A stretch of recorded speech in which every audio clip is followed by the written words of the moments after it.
Good morning and welcome back to my channel. আশা করছি আপনারা সবাই খুব ভালো আছেন, আমিও ভালো আছি। আজ হলো শুক্রবার, এখন বাজে হলো সকাল 6:30। তো আজকে এখন থেকে একটা নতুন ব্লগ স্টার্ট করছি। আর আজ হলো গুয়াহাটিতে আমাদের তৃতীয় দিন এবং লাস্ট ডে, ঠিক আছে। কারণ কালকে সকাল সকালে আমরা বাড়ির উদ্দেশ্যে রওনা হয়ে যাব।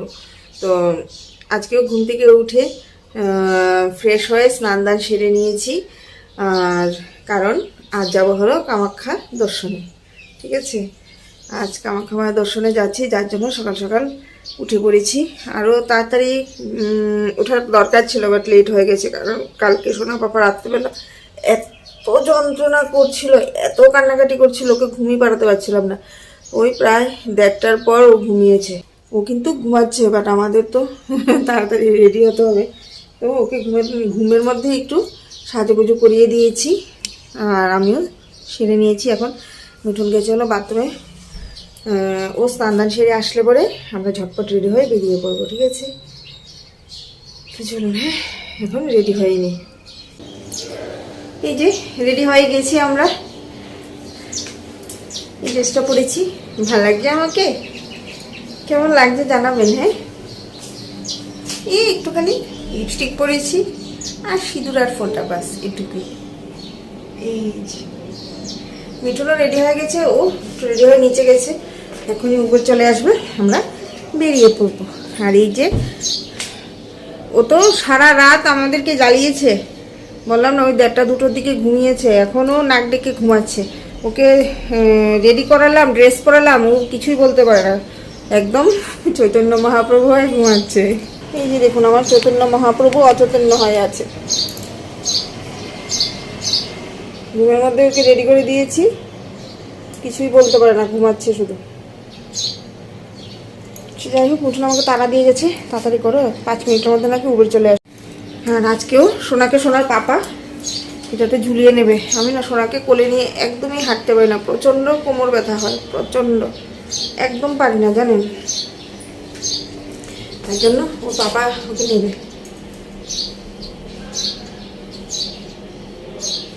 আবার যাওয়ার দিন যখন ওর পাপা লাগেজ নেবে, তখন আমি আবার সোনাকে নেবো। এখন তো লাগেজ নেওয়ার কোনো ব্যাপার নেই, তো তার জন্য চলুন বেরোই। হ্যাঁ, বেরিয়ে পড়েছি আমরা, এখন উবের বুক করা হয়েছে, আসলেই রওনা হয়ে যাবে।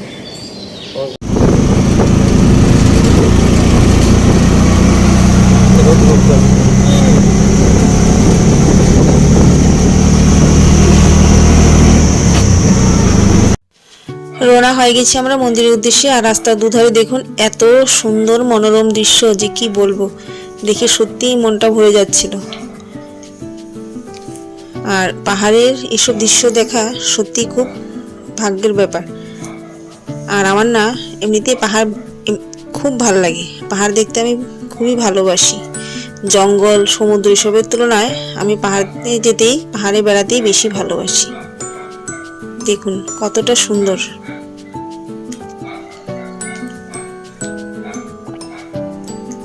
এই যে দেখুন, আমরা প্রায় মন্দিরের কাছে পৌঁছে গেছি।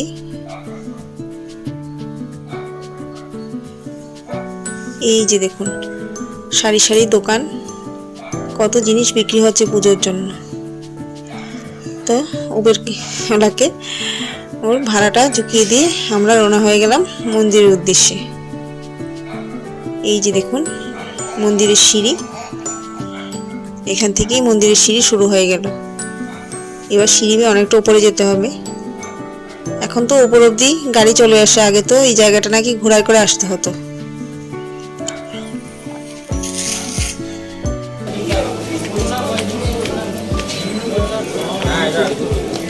ঝটপট চলতে শুরু করলাম, কারণ পুরোহিত বারবার ফোন করছিল, এমনিতেই আমাদের অনেকটাই লেট হয়ে গেছে।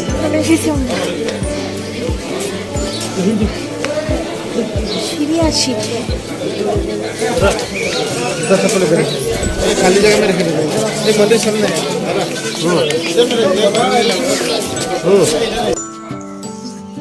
এই যেখান থেকে আমরা প্রসাদ নিয়েছিলাম। আর দোকানে দেখুন কত জিনিস পাওয়া যাচ্ছে, কত চুনুরি, জবা ফুলের মালা। তো এখান থেকে আমরা মালা, প্রসাদ, ধূপধুনো, আর এই যে দেখুন লাল পলাগুলো খুবই সুন্দর, ভাবছিলাম এখান থেকে একজোড়া নেব, বাট দামও অনেক বেশি ছিল। সে যাই হোক, এটা ফেরার সময় নেওয়ার চিন্তা করব। এখন যেহেতু আমরা মন্দিরের দিকে যাচ্ছি, আগে পুজোর সামগ্রী নিয়ে নিলাম। এই যে একটা জবা ফুলের মালা, আর এখানে নিয়েছি হলো ফুল, বেলপাতা, দুব্ব সব। আর প্রসাদও নিয়েছিলাম 2 ধরনের, একটা প্যারার প্যাকেট আর একটা হলো ড্রাই ফ্রুটসের প্যাকেট।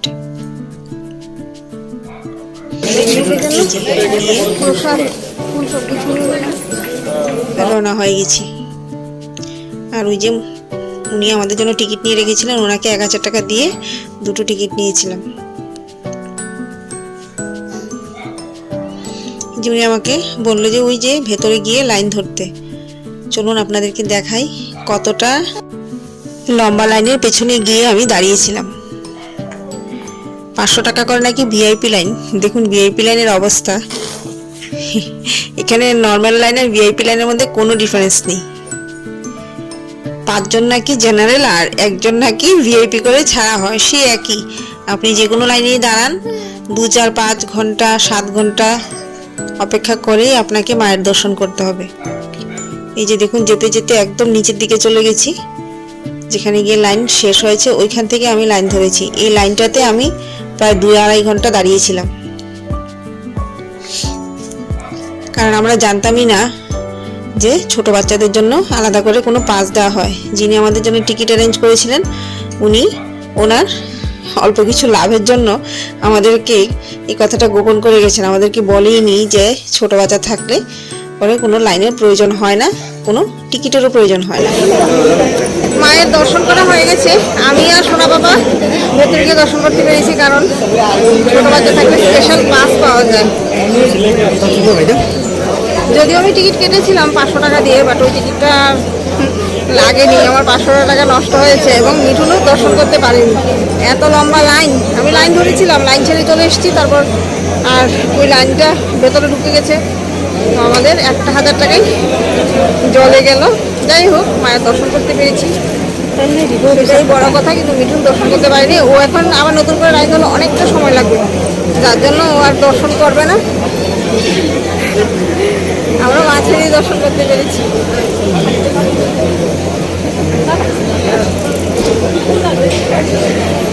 এখন এখানে প্রদীপ জ্বালাবো, ধূপকাঠি জ্বালাবো, তারপর আবার বাড়ির দিকে রওনা দেবো।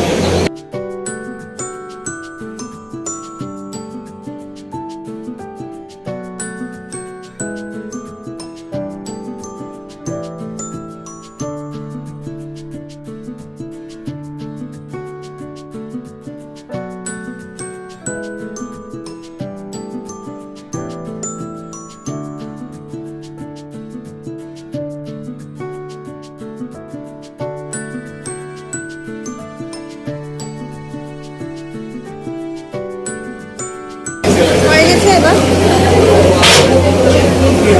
হোটেলের উদ্দেশ্যে আবার রওনা দেবো। পাপাকে না আসলে আজকে দর্শন করা অনেকটাই মুশকিল হয়ে যেত, আমিও পারতাম না। পাপার দৌলতে দর্শন হয়ে গেল।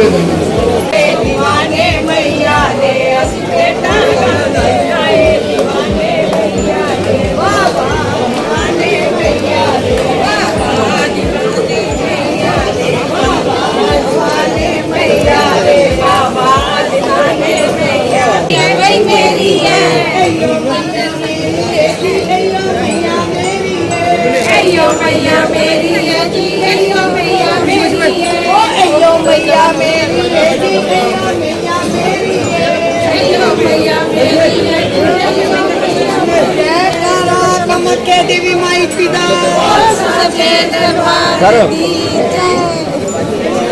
শুনুন, এবার হোটেলের উদ্দেশ্যে দেখি কিছু কেনা যায় কিনা। অনেক জিনিস আছে, ভালো লাগছে।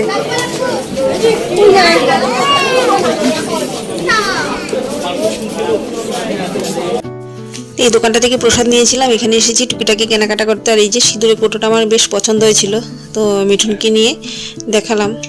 কিন্তু এত দাম সব জিনিসের, তো বললো তোমার যদি পছন্দ হয় তুমি নিয়ে নাও। ওকে দেখাতে এসেছি, ও ভেতরে বসেছিল সোনা পাপাকে নিয়ে। বাট আমার খুব ভালো লাগছিল সিঁদুরের কৌটোটা। আর এখানে এছাড়াও দেখুন অনেক মালা, অনেক কিছু জিনিস আছে, সবগুলি সুন্দর, বাট দামও সবগুলিরই প্রচণ্ড দাম। এই যে দেখুন লাল পলারগুলো আমার বেশ ভালো লাগছিল, কিন্তু খুবই দাম। যেটাই হাত দিচ্ছি ওটাই 70 টাকা জোড়া, 50 টাকা জোড়া, 100 টাকা জোড়া। আর এইসব জায়গাতে একটু জিনিসের দাম বেশি হয়। হোটেল রুমে এবার লাঞ্চ এনে খাওয়া হবে। সোনা বাবার জন্য হোটেলে গিয়ে খেতে পারি না, কারণ ওকে নিয়ে বসে খাবো সেই সুবিধা হয় না, তো তার জন্য এখন হোটেল গিয়ে লাঞ্চ নিয়ে আসবে।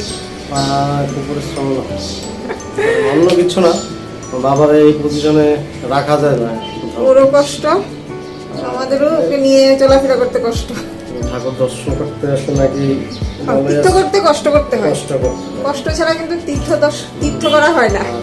সত্য কথা বলতে কষ্টের কথা চিন্তা করলে বাড়ি থেকে নমস্কার দেওয়া ঠিক।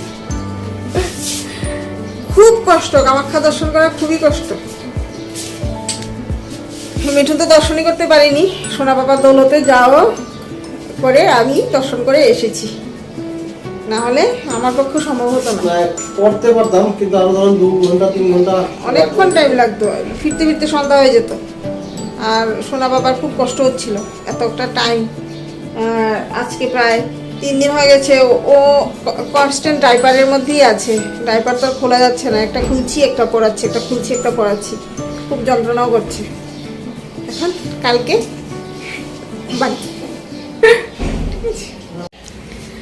তো এসে ফ্রেশ হয়ে গেছি, মিঠুন খাবারও নিয়ে চলে এসছে। এই যে গুড ইভিনিং, এখন বাজে হলো প্রায় 7টা।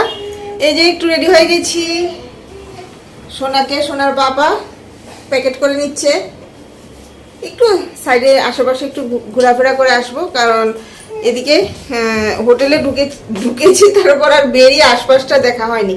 তো কাল তো আমরা বাড়ি ফিরছি, তো একটু আশপাশটা ঘুরে দেখি টুকটাক কি আছে কি পাওয়া যায়, তার জন্যই বেরোচ্ছি। বেরিয়ে পড়েছি আমরা। রাস্তার দুধারে দেখুন কত জিনিস বিক্রি হচ্ছে। এটা হলো পল্টন বাজার। দেখুন রাস্তার দু সাইডে শুধু দোকান আর দোকান, আর এইসব জিনিস কেনা যেতে দেখতে বেশি ভালো লাগে। এই যে দেখুন ফুচকা আর বিভিন্ন ধরনের ভাজাভুজিও বিক্রি হচ্ছিল। এই যে তো আমরা চলে এসেছি হলো একটু চা খেতে, কারণ সন্ধ্যাবেলা চা না খেলে তো আমার চলেই না।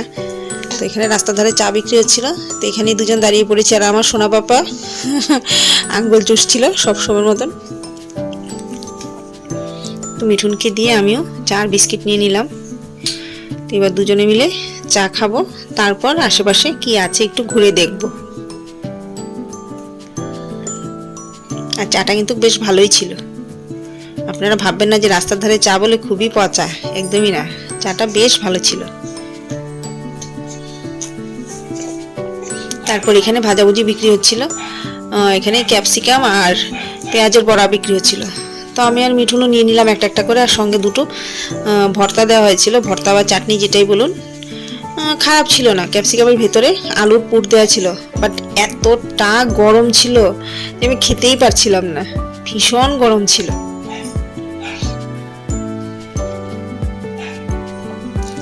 এখনো না ভয়েস ওভার দিতে দিতে আমার জিভে জল চলে এসছে দেখে। চাটনিটা বেশ ঝাল ঝাল ছিল, কিন্তু এত গরম যে আমার খেতে অনেকটাই সময় লেগে গেল। এই যে মিঠুনও নিয়ে নিয়েছে।